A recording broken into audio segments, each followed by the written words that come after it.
Hello and welcome to Learn English by Stories. Today I will share a powerful and emotional story called Doctor Hid the Truth. This story will not only help you improve your English, but it will also touch your heart. You will learn new words, simple sentences, and how to express deep feelings in English. Have you ever told a lie not to hurt someone, but to protect them? Have you ever said something you were not sure about just to give someone hope? This story is about a moment like that, a moment where one sentence changed everything. Now, let me tell you my story. My name is Dr. Maya Lin. I am an emergency doctor at a busy city hospital. I am 32 years old, and I have been working in the emergency department for almost 8 years. I live alone in a small apartment near the hospital, and most days my life is simple: work, eat, sleep, repeat. But inside the emergency room, nothing is ever simple. Every day I see pain, fear, and sometimes loss. I have learned how to stay calm, how to think fast, and how to make hard decisions. In my job, every second matters. One small mistake can change someone's life forever. That night started like any other night. The hospital was crowded. The waiting area was full of patients. Some were crying, some were silent, and some were just staring at the floor, waiting for their turn. The air smelled of medicine and stress. Nurses moved quickly, calling names, checking vital signs, and trying to keep everything under control. I was already tired. It was my third night shift in a row. My head felt heavy, but I didn't have time to rest. Then, suddenly, the doors of the emergency room burst open. "Emergency case, move!" a nurse shouted. A young boy was rushed in on a stretcher. He looked about 10 or 11 years old. His body was covered in blood. His face was pale and his eyes were closed. "Car accident," one of the paramedics said quickly. "Severe trauma, possible internal bleeding, blood pressure dropping." My heart tightened, but my hands stayed steady. "Take him to room 3, I said. "Call the surgical team. Prepare for immediate operation." We moved fast, very fast. Inside the room, machines started beeping. Nurses attached monitors to his body. I checked his pulse. It was weak, too weak. "What's his name?" I asked. "Leo," a nurse replied. "Leo. Such a small name for such a big fight." "Leo, can you hear me?" I said softly, even though I knew he probably couldn't.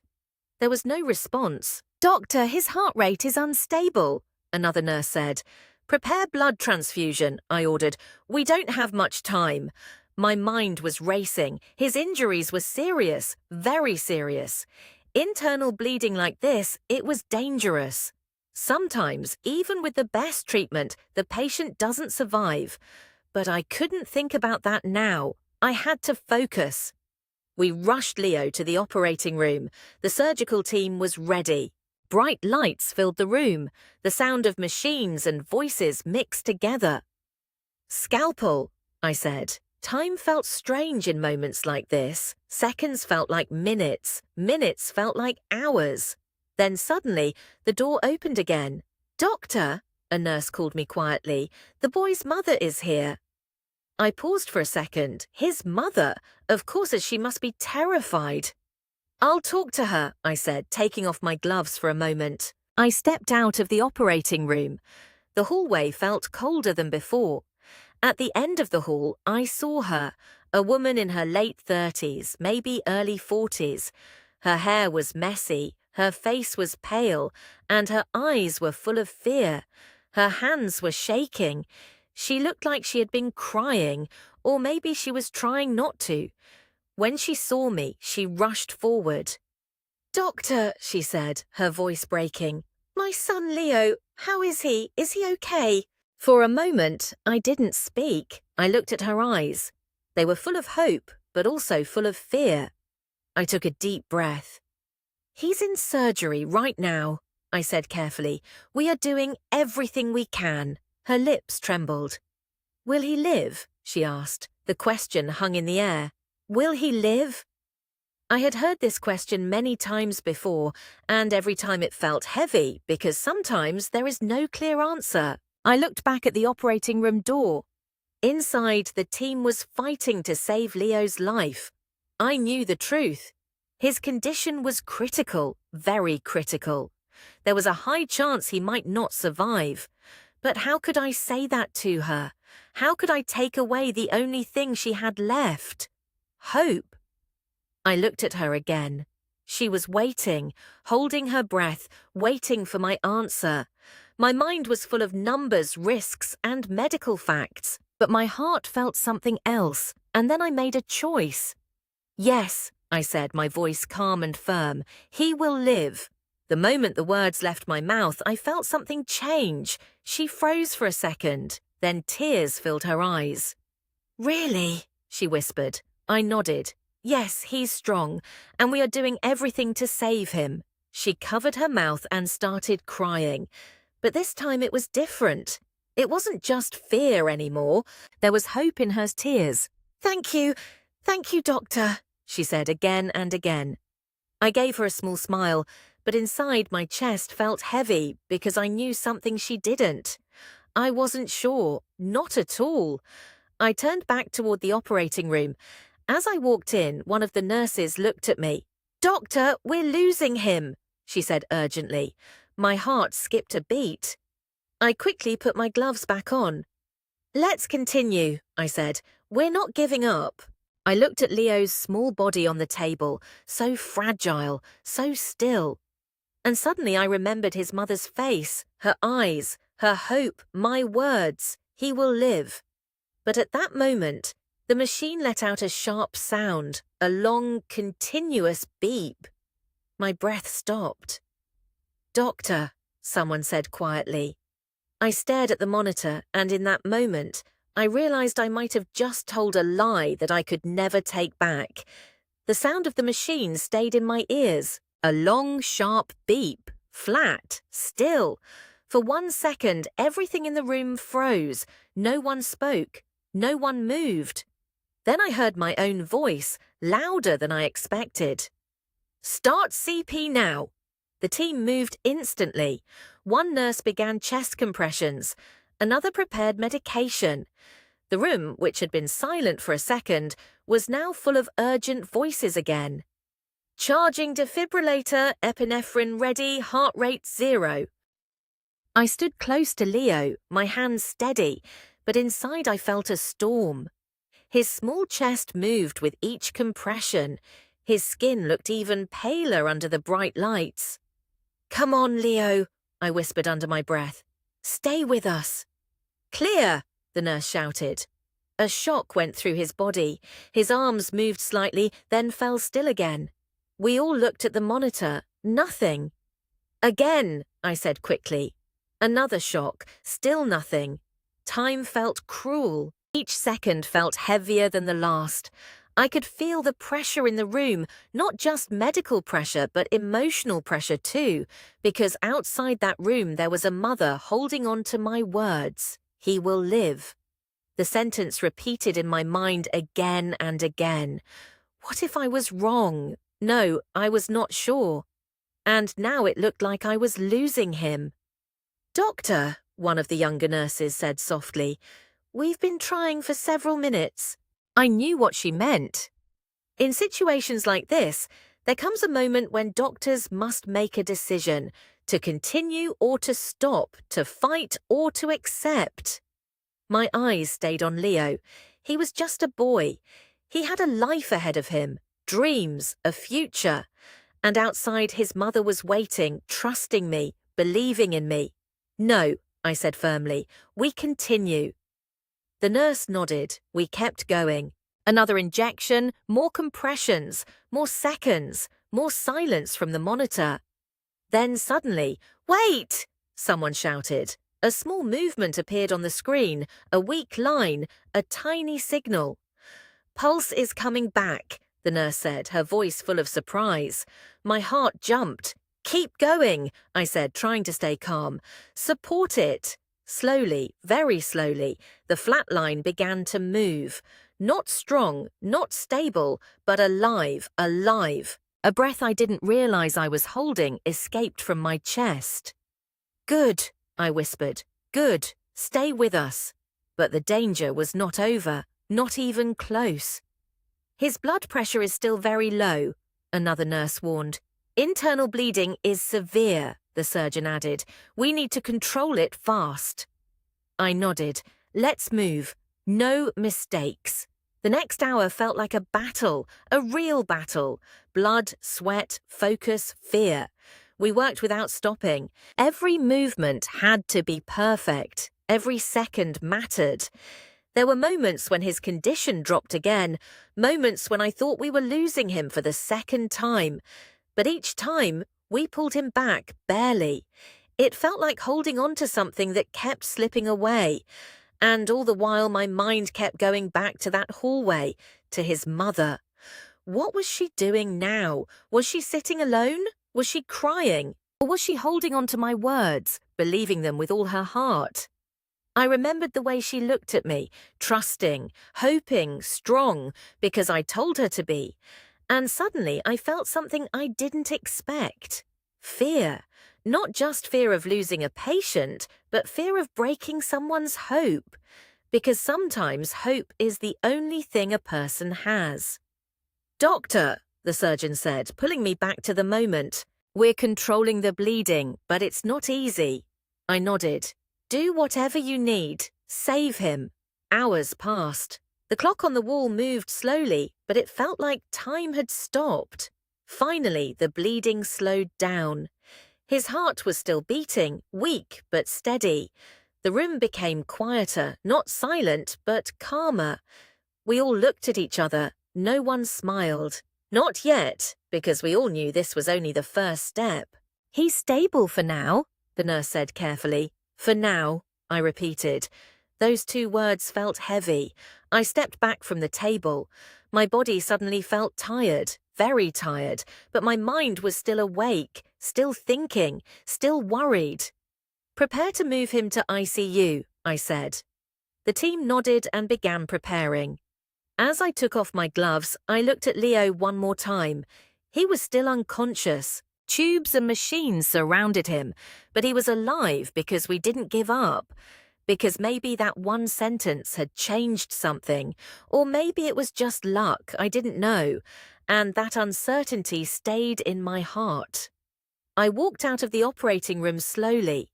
The hallway felt different now, quieter, heavier, and at the end of the hall, she was still there, Leo's mother. She stood up the moment she saw me. Her eyes searched my face, looking for an answer, looking for truth. My steps slowed down. What would I say now? What if his condition changed again? What if he didn't survive the night? The words I said earlier came back to me. He will live. Was I about to break that promise? I stopped in front of her. She looked at me, her hands shaking again. "Doctor," she whispered. I opened my mouth to speak, but before I could say anything, a nurse rushed out of the ICU behind me. "Dr. Meyer," she called urgently, "you need to come now." My heart dropped. I turned quickly. "What happened?" I asked. "It's the boy Leo. His condition is dropping again." Everything inside me froze for a second. Not again. Not after everything. I looked back at his mother. Her face turned pale. She understood. Without words, she understood. And in that moment, I realized the fight was not over, not even close. I took a deep breath.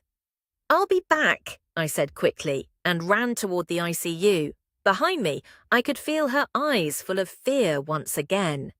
And this time, I wasn't sure if hope would be enough. I ran back into the ICU as fast as I could. The doors opened with a loud sound, and I rushed inside. The atmosphere was different now, tense, urgent, and filled with fear again. "His oxygen level is dropping," a nurse said quickly. "His heart rate is unstable," another added. I stepped closer to Leo's bed. The machines around him were beeping again, louder this time. His small body looked even weaker than before. "Leo," I whispered, placing my hand near his. His skin was cold, too cold. "What happened?" I asked. "We think there may be internal complications," the surgeon replied. "His body is not responding well." My chest tightened. We had fought so hard. We had brought him back. But now it felt like he was slipping away again. "Start immediate stabilization," I said. "Increase oxygen support. Check his blood gases. I want full monitoring now." Everyone moved quickly again, but this time something felt different.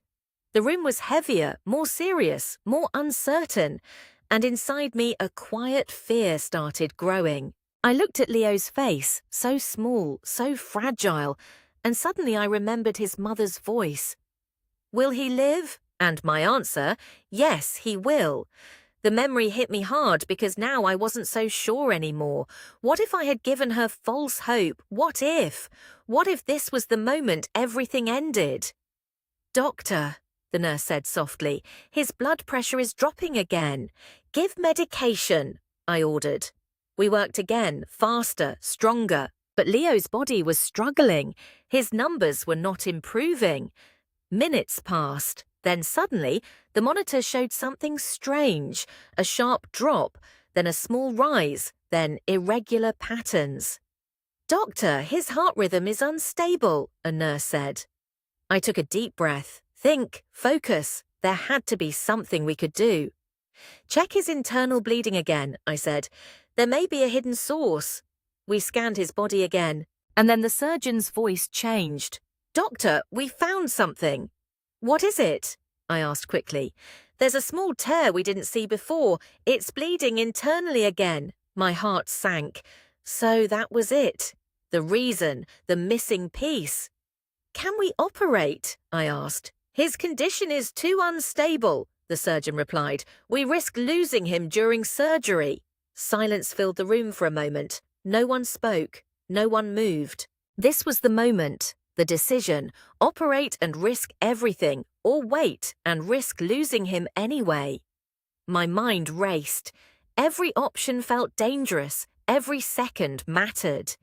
Then I heard a memory, her voice. "Will he live?" And my answer, "Yes, he will." I closed my eyes for a brief second. Then I opened them. "Prepare for emergency surgery," I said firmly. The surgeon looked at me. "Are you sure?" No, I wasn't sure. Not at all. But I nodded. Yes, because sometimes you don't choose what is certain, you choose what is necessary. The team rushed into action again. Preparation began immediately. Within minutes, Leo was back in the operating room again. The second surgery began. The lights were bright. The tension was high. The risk was extreme. "Scalpel," I said. My hands were steady, but my heart was not. As we worked, something strange happened. I felt different, not just like a doctor, but like someone holding on to hope itself. Every stitch, every movement mattered more than ever. "Control the bleeding," I said. "We're almost there," the surgeon replied. Leo's condition fluctuated during the operation, up and down, stable, then unstable. It felt like walking on a thin line.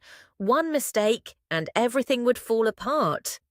But then something unexpected happened. His heart rhythm started to stabilize slowly, carefully, step by step. "His condition is improving," the nurse said, surprised. I looked at the monitor, and for the first time that night, there was a steady line, a strong rhythm. Alive, still alive. I let out a breath I didn't know I was holding. "Keep monitoring," I said quietly. The surgery continued, and this time we succeeded. The tear was repaired, the bleeding stopped, his body held on. When we finally finished, the room felt different, quieter, calmer, but also heavier with meaning. "He made it through," the surgeon said softly. I nodded. Yes, he did. I looked at Leo one more time before leaving the room. This time he looked more stable, still weak, but alive. I walked out of the operating room slowly. Each step felt different, lighter, heavier, full of emotion. At the end of the hallway, she was still there, his mother, waiting, still. Her eyes immediately locked onto mine the moment I appeared. She stood up quickly. "Doctor," she said, her voice shaking. I walked toward her. This time I didn't hesitate. "He's stable now," I said. Her breath stopped. For a second, she didn't react. Then suddenly, "Stable?" she repeated. I nodded. "Yes, we repaired the problem. He's going to be okay." Silence, then tears. Tears of relief, tears of disbelief. She covered her face and began crying. "He's alive," she whispered. "Yes," I said softly. "He's alive." She slowly looked up at me. Her eyes were filled with gratitude and something deeper, something I couldn't explain. "Thank you," she said. "Thank you for not giving up." I smiled slightly, but inside I felt something different, something heavier, because I knew something she didn't. Not everything I said earlier was true, and now I had to decide what to do with that truth. The night slowly turned into morning. Sunlight began to enter through the hospital windows, soft and quiet, touching the cold walls of the emergency ward. After a long, exhausting night, everything finally felt calmer. Leo was moved to the recovery room. He was still connected to machines, but his condition was stable. The doctor said he needed time to recover, but the most dangerous part was over. I stood outside his room, watching him sleep. His chest moved gently in and out, alive. I felt a strange mix of emotions, relief, exhaustion, and something deeper, guilt. Because I still remembered my words. "Yes, he will live." Those words echoed in my mind again and again. Were they true? No. At the moment I said them, I wasn't sure at all, but they became something real. And now they helped keep someone going. Footsteps approached from behind. I turned. It was his mother. She walked toward me slowly, her eyes tired but hopeful. She stopped in front of me and looked at me for a moment. Then she smiled, a soft, peaceful smile. "Thank you, doctor," she said quietly. "You saved my son." I felt my throat tighten. I wanted to say something honest, something real. "I need to tell you something," I said slowly. She looked at me, curious. "When I told you that he would live," I paused. "I wasn't sure." Silence. Her expression changed slightly, but not with anger, with understanding. "I was afraid," I continued. "His condition was very serious. I didn't know if he would survive, but I said it because I knew you needed strength, and he needed you to be strong." She listened quietly, then she took a deep breath. "I understand," she said. I looked at her, surprised. "You understand?" She nodded. "Yes, if you had told me the truth, I might have lost hope, and maybe I would not have stayed strong for him." Her voice softened. "But because of your words, I believed. I waited. I didn't give up." Her eyes filled with tears again.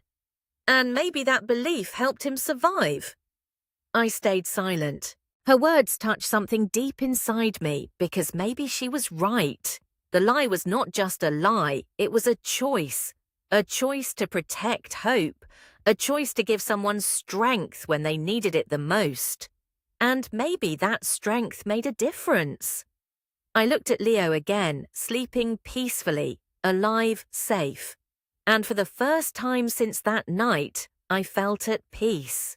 Not because everything was perfect, but because something meaningful had happened, something that could not be measured by machines or medical reports. Hope, trust, and life. Vocabulary section. Now it's time to learn some important vocabulary from this story. These words will help you understand and speak better English. 1. Critical. Critical means very serious and dangerous.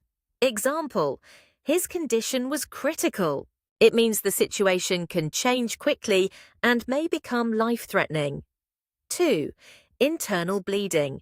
This means bleeding inside the body. Example, He had internal bleeding after the accident. It is dangerous because you cannot see it from outside. 3. Monitor. A monitor is a machine that shows information about a patient's body, like heart rate. Example, the monitor showed his heart rate. In everyday use, monitor can also mean to watch something carefully. 4. Stable. Stable means not changing, safe or under control. Example, his condition is stable now. It means the situation is no longer getting worse. 5. Unstable. Unstable is the opposite of stable. It means something is not safe or can change suddenly. Example, his condition was unstable. 6. Surgery. Surgery is an operation where doctors fix a problem inside the body. Example, he needed emergency surgery.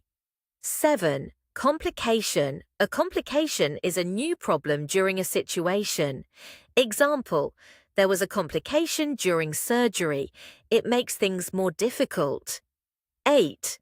Hope. Hope means believing something good will happen. Example, she held on to hope. Hope gives strength in difficult times. 9. Trust. Trust means believing someone is honest and reliable. Example, the mother trusted the doctor. 10. Lie. A lie is something that is not true. Example, I told a lie. In this story, the lie was told to protect someone's feelings. 11. Choice. A choice is something you decide to do. Example, she made a difficult choice. The doctor chose to give hope. 12. Strength. Strength means power, either physical or emotional. Example, she showed great strength. It can mean being strong inside your heart. Pronunciation, shadowing, practice. Now let's practice speaking. Repeat after me slowly and clearly. I trusted my decision. I trusted my decision.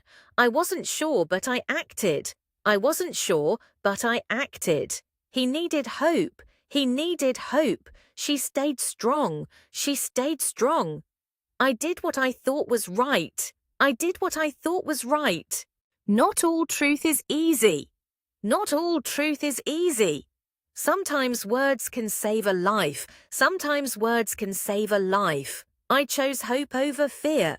I chose hope over fear. I made a difficult decision. I made a difficult decision. She believed in me. She believed in me. I will never forget that night. I will never forget that night.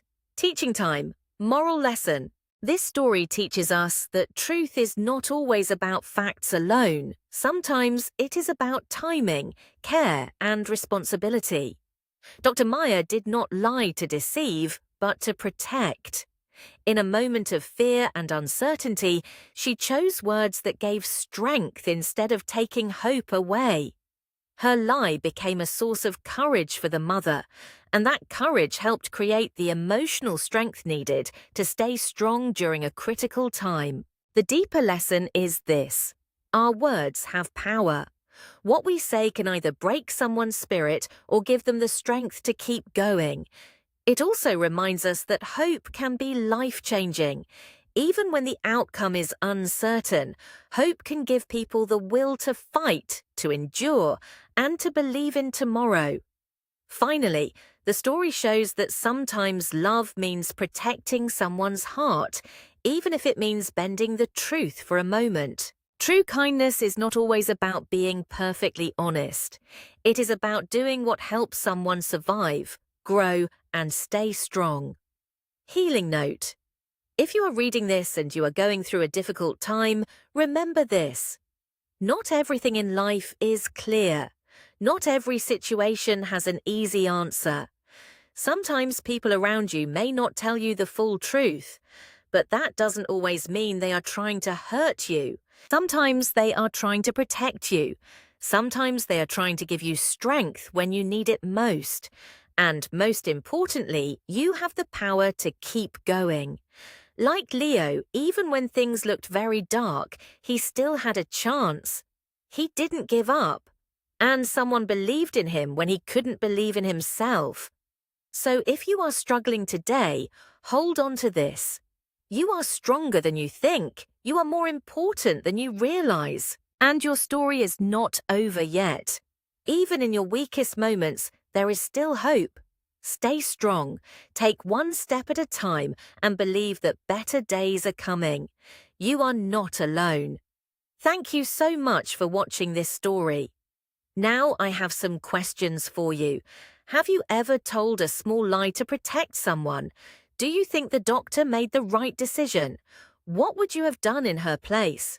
Please write your answers in the comments. I would love to read them. If you enjoyed this story, please like, share, and subscribe to Learn English by Stories for more emotional English learning stories. See you in the next video. Bye-bye.